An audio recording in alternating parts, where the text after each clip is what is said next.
New this morning, a standoff comes to a deadly end in Springboro. It all ended around 3 this morning after a man barricaded himself inside the home for hours. Multiple crews surrounded the home on Black Pepper Court for nearly 6 hours of negotiations. Amber Watson is there right now to tell us how it finally came to an end. Amber? Good morning, and it's been a long morning for investigators. Now it looks like they are starting to wrap up the scene here. Springboro Police are still out here, though, but the deputies left a short time ago, and they're carrying several bags with items from the home. And the Springboro Police chief tells us that that man inside shot himself when officers fired tear gas into the home. And Springboro Police first came to this home because that man was wanted for sexually assaulting an underage girl.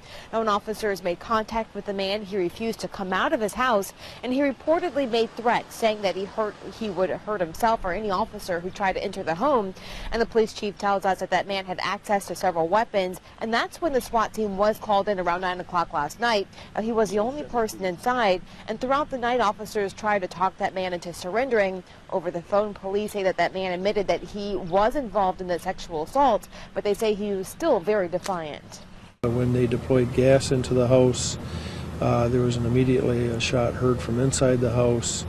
The officers conducted a fairly slow and methodical search of the residence and unfortunately discovered the suspect appears to have been deceased from a self-inflicted gunshot wound. Now, police are not yet releasing that man's name, but they say that he was an Army veteran and possibly had PTSD. And they say in the past few weeks he has been suicidal. Now, the teen involved in the sexual assault was treated at the hospital. We're told that she is doing okay this morning. And back out here on the scene, deputies spent several hours this morning searching that home for any evidence linking that man to the sexual assault.